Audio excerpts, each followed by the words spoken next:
Männer, es war ein langer Krieg. Es war ein tapfer Krieg. Ihr habt tapfer und stolz für euer Vaterland gekämpft. Seid eine besondere Truppe, die ineinander einen... Hey everyone, this is the Hydra Hut, and this is Dark Knights Rising: The Wild Hunt. Now obviously this came out quite a while ago. I just wanted to make sure everybody had plenty of time to read it so that I could just kind of talk about it.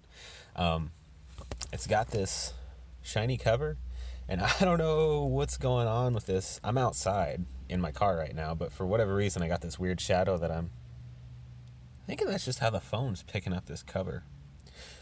It's not actually so dark though. Oh, I see. You can kind of see my reflection and everything. Hi guys. All right. So this is by a shitload of people. We got Snyder, Morrison, Tinian the Fourth, Williamson, Porter, Jimenez, Monkey. I don't know why I get that guy's name wrong so much. Mendoza, Hi-Fi, Sanchez, and Quintana. It's a sweet cover. I mean, most of the metal covers have been pretty cool. Art's always been pretty solid. I like this style guitar. So, you guys might have noticed that I have a bag and a board. One of my new subscribers actually commented on the fact that I bag and board. Doesn't matter if I like the comment or not. All my comics are bagged and board because that's just what you're supposed to do. Even if I don't like it, if I'm keeping it around, it's bagged and boarded. Anyway, this isn't going to be much of a review, just talking about it. If you haven't already read this, turn off the video, go read it right now. Feel free to comment and tell me you hate me before you go and read it, though. That's fine. I don't mind. But let's go ahead and jump in. Oh, $5. Real thick. Good price. Art is good. I mean, it better be good. They had like 60 people working on this. So we start off with Mr. Bobo, who I have seen before outside of the metal universe, but definitely not super often. And they kind of introduce him by showing us some backstory, which is cool. You see in them now he's a super intelligent ape, except he's starting to lose his intelligence, which is terrifying him. And he's flashing back to his past when he was basically a circus monkey. Bunch of obviously white working class gentlemen owned this monkey. And even though he could play the accordion and dance and stand and everything, that wasn't enough. I guess he wore his hat wrong, so they were of course very, very abusive to him, mean to him, beat him. Standard white guy fare when dealing with primates, right? But fortunately there was somebody who wasn't mean to him. This guy here who took a severe head blow and was now mentally retarded. And because he was mentally retarded and not just your standard white guy, he of course was friendly to the monkey, shared food with the monkey.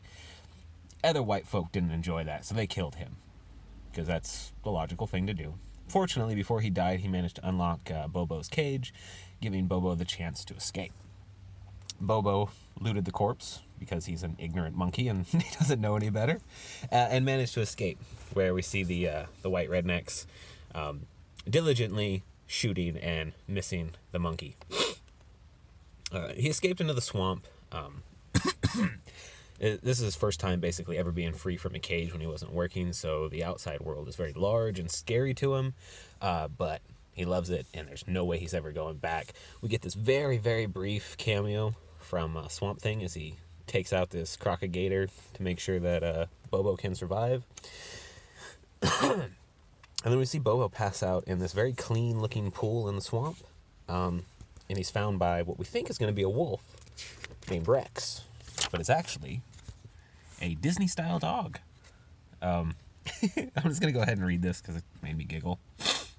Don't give up now, but you're almost there. Follow me. I'm on my way in search of the fabled fountain of youth, and I could use a smart chimpanzee partner. Game?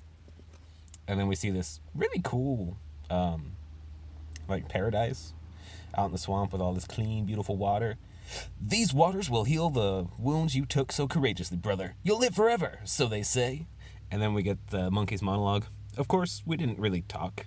It was all just smells and gestures and sounds, but we understood each other well enough. So this fucking primate thinks this dog is some grandiose nobleman. I don't know, it just made me giggle. The Bobo drank the water, and that's actually what turned him intelligent. I guess I should have pointed out, when he's doing the singing, he's constantly doing D and C, D and C, D and C. And he's not actually talking about diversity in comics like you would think. He's actually talking about the D chord and the C chord, which has been a reoccurring tune throughout the metal series. Because this whole dark universe is based off of sound waves and everything, which they get into in this. And if you haven't been reading the other metals, you can read this and not be too confused. There'll be a lot of stuff going on that you have no idea about, but it won't take you out of the... it won't pull you out of the comic not knowing all the backstory. And it'll get you hyped for issue number 6. Oh, yeah, I don't remember if I told you this, but yeah, so now Bobo's super intelligent, figured out science, discovered all this stuff. He's, a super genius now. We get this, I want to say it's a sweet double-page spread, but it's all right. This is really cool. Scree! We get our cast and crew. So writing, Snyder, Morrison, Tinian IV, and Williamson. We got artists, we got Porter, Jimenez, Mank, Mendoza, Mankey. I don't know. Colors, Hi-Fi, Alejandro Sanchez, and Will Quintana. I know this Hi-Fi isn't a dude. Is this a program? Is this a company? Are they just sending this off to random strangers to color this? Or is it like a comic program that colors all this stuff for them? I do like this cast of characters down at the bottom here. It's pretty sweet. So as we move on, we're back on Black Hawk Island, where we have basically a whole bunch of cosmic level heroes being used to amplify and try and control this signal. We got Bobo working the working the keys. I didn't even notice all the keyboards and musical notation. Bobo realizes that he's losing his mind, and the other scientist does as well. And the other scientist is far more worried about Bobo losing his mind causing everything to go wrong than possibly something else. So he takes Will, this guy here, and leads him off to, basically tell him how he feels about Bobo. And also to let him know that physics are changing in their world. And he demonstrates that by showing him that the boiling temperature of an egg, or the boiling temperature of water now, is now 106 degrees. Because he was trying to soft boil an egg for lunch. Will pulls the egg out. He's like, that can't be good. You still want this egg? I wasn't sure if it was a demonstration or actual breakfast. And the scientist is like, not now, William. It's hard-boiled. The damn thing's ruined.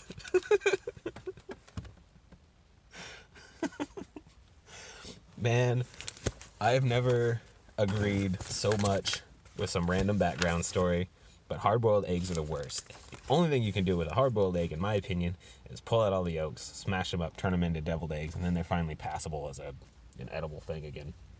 Anyway, moving on, they realize that time and space is changing, and they're also starting to get this signal from the 53rd universe, but there is no 53rd universe. There's only 52 universes held together by music. But anyway, we jump back into the House of Heroes, where we have our main guys, and they're trying to locate the House of Heroes within these 52 dimensions. Raven is basically tuning herself with the ship. Flash and Cyborg are doing what they do best, and we get a nice lot of Teen Titans style banter between Flash and Cyborg, which is pretty funny. Let's look at this. So they're talking about how difficult it is, and Flash says, it's not something I have to deal with every day. Cyborg, I have a mother box for a heart from New Genesis. I'm part of a constantly upgrading super AI wired into a living machine that runs on music. Flash, Vic. Okay, I get it. First world superhero problems. I'll keep my working on the memory. It didn't make me laugh, and honestly, the whole first world problems things is really lame. But I do like that the characters don't all talk the same, and they have some banter going back and forth, even though they're in a really desperate situation. So good job. Some sweet splash pages where we see Raven basically trying to tune in with the vessel and figure everything out. They did a great job on Raven. She looks fine as hell in this book. More fantastic art. We see the Dark Knights explaining basically how everything the heroes are doing is pointless. This little bit right here is pretty cool. We see that the female Bruce Wayne is basically talking about how the whole reason they even started following the Laughing Batman is because they all wanted to be heroes again, and they had all fucked up in their past and ruined their chances. So the Laughing Batman basically promised that they tear the world down and everybody could be heroes again. Well, all of them are pretty hip to that, but the Laughing Batman really doesn't care, and the Laughing Batman is definitely in control of them. And some of them really just aren't sure that they're going to be doing what they're going to be doing. It's cool. It tells us that the Dark Knights aren't all 100% evil. They do have a reason for what they're doing, which if you haven't been following the Metal series, you wouldn't know that. So that's nice. Where are we? Oh, yeah. So once the Dark Knights actually enter and start battling with the real heroes, we get this little scene here between Murder Machine. I can't remember the Dark Green Lantern's name off the top of my head. And Raven. He says, "You, the Goth. With darkest black, I choke the light. No brightest day escapes my sight. Initiating blackout." And Raven says, "My dad's a demon. That doesn't make me a goth. I like all kinds of music. So make your darkest constructs, little Bruce." That face when your goth girlfriend isn't a goth girlfriend anymore. Hard times, fam. Hard times.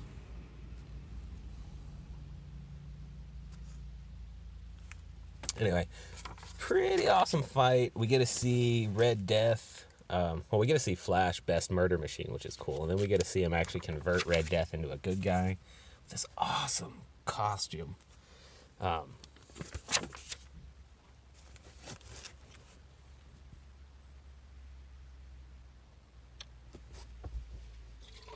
Sorry about the awkward pause. I have some people walking by my car and I don't want to just keep monologuing and while they stare at me. Anyway, so we get a lot of real good art and fighting. Some more unraveling of the story as we find out that this is, of course, all part of the Laughing Batman's plan. He knew Murder Machine was going to become good because he was only half a Wayne. And then he explodes, which is pretty awesome. The other Dark Knights, they don't really care. I don't like how she's sometimes super feminine with like huge breasts, and other times she's super masculine with a flat chest. I am pro big titty Dark Knight princess. Just saying. That's my feelings. I'm sticking to them. Bobo eventually loses his fucking mind and decides to release the tornado, which of course steps up the fact that they're doing exactly what the Laughing Batman wanted. Red Tornado finally tells them that everything they've been doing was basically playing into the Laughing Batman's plans. They're not actually saving anything. They just turn their ship into a giant poison dart that is going to blast into exactly what the Dark Knights wanted. And then we just get this really, really desperate scene with some kind of, I don't know, this art right here, like, it's cool, but I hate his face. And this background just seems lazy. Whatever, though. All in all, it's really good. Where it ends, though, is kind of interesting. We find out what the 53rd universe actually is. It's a whole universe of these freaking monkey people who are going to apparently... They've already fixed the issue in their universe, in their future. So now they're going to help us in number 6. So, thoughts. It's good comic. Don't get me wrong. I like the Metal series. I don't like that Snyder really seems to borrow shit from everything popular. Like Bobo, the super intelligent monkey with a magic hat. I mean, I know the hat's not magic, but it still very, very, very, very, very much reminds me of Futurama. Earlier Dark Metals, their soul conductors, which are basically just human batteries from the Matrix. A lot of the dialogue is kind of, maybe I'm just cynical, but it's just tacky. Some of the art is amazing. Some of the art is like, why did you fucking push this through?